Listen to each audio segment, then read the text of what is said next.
कक्षा 10वीं के छात्र छात्राओं, आज अपन अपनी क्षितिज पुस्तक के कन्यादान का अध्ययन करेंगे। ठीक है, काव्य कन्यादान का अध्ययन करेंगे। इसके कवि ऋतुराज हैं। ठीक है ना। ऋतुराज का जन्म सन 1940 में भरतपुर में हुआ था, भरतपुर राजस्थान में। उन्होंने राजस्थान विश्वविद्यालय से अंग्रेजी में एमए किया। आजकल वे सेवानिवृत्त होकर जयपुर में ही रह रहे हैं। उनकी मुख्य रचनाएं एक मरणधर्मा और अन्य पुल पर पानी, सूरत, नीरत, लीला, मुखराबिंद मुख्य हैं। ठीक है। ऋतुराज वंचितों, उपेक्षितों और पीड़ितों के कवि हैं। उन्होंने उन असहाय लोगों पर अधिक लिखा है जिन्हें समाज ने हाशिए में खड़ा कर दिया था, यानी कुछ नहीं समझते थे। वे कल्पना लोक के नहीं, यथार्थ यानी वास्तविक जीवन के कवि हैं। उन्होंने नारी जीवन की लाचारी और रोजमर्रा के जीवन में होने वाली शोषण परक घटनाओं को बड़ी बारीकी से देखा है। ठीक है। कन्यादान में उन्होंने नवविवाहिता बेटी को नारी जीवन की त्रासदियों से बचने के लिए सचेत किया है। कन्यादान एक रस्म है। ठीक है ना। दान शब्द सुनना थोड़ा अटपटा सा लगता है। आप दान किसको कहते हैं? अपन दान किसको कहते हैं कि जो अपन ने कुछ दे दिया फिर वो अपन को वापस नहीं मिलना, ना अपन उम्मीद करते कि वो चीज़ अपन को वापस लेनी है। तो ये कन्या का दान करना यानी कि एक बार किसी को दे दिए, ब्याह दिए किसी के साथ, तो वो अपनी नहीं रह गई, उस पर अपना अधिकार नहीं रह गया।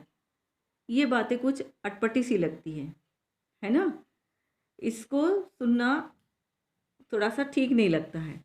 पर परंपरा के अनुसार विवाह के समय लड़के के हाथ में लड़की का हाथ देकर उसे दान कर दिया जाता है। यह समाज द्वारा बनाया गया बंधन है एक प्रकार का, जिसे निभाया जा रहा है।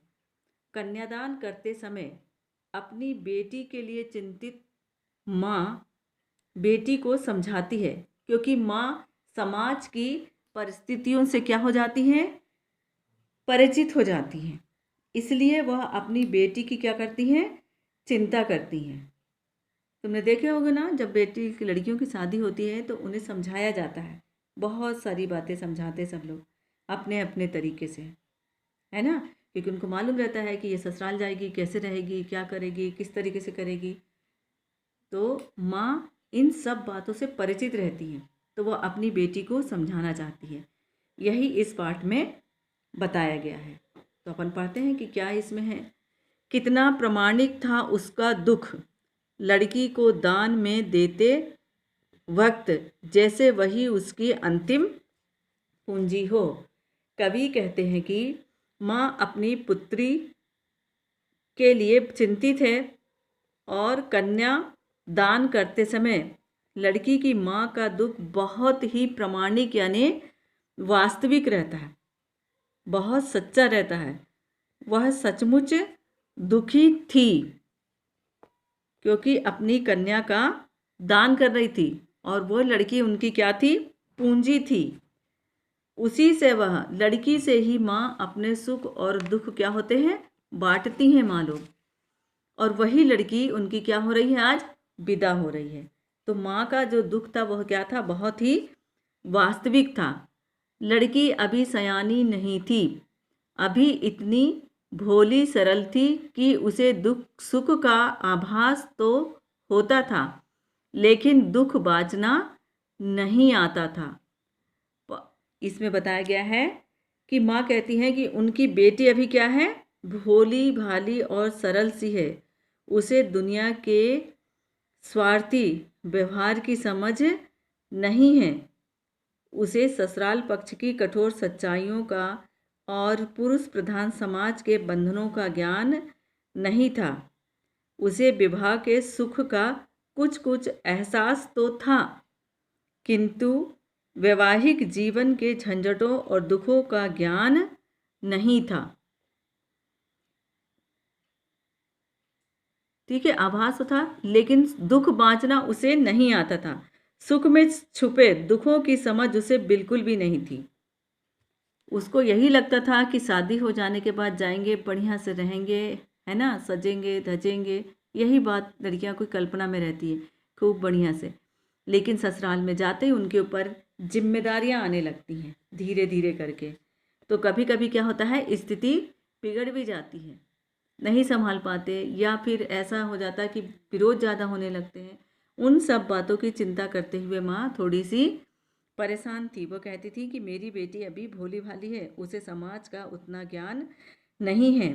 वह जो सुन रही है कि विवाह के बाद इतने अच्छे सुख होंगे मुझे मेरे जीवन में, केवल उसकी कल्पना है बेटी की। तो माँ बहुत दुखी होती हैं। पाठिका थी वह धुंधले प्रकाश की, कुछ तुकों और कुछ लयबद्ध पंक्तियों की। अर्थात यहाँ बताया गया है कि माँ कहती हैं कि सुखों की एक अस्पष्ट सी कल्पना थी उसमें। वह तुकों और लय से बंधी काव्य पंक्तियों को पढ़ना तो जानती थी। आशा यह है कि उसे विवाह के केवल सुरीले और मोहक पक्ष का पता था।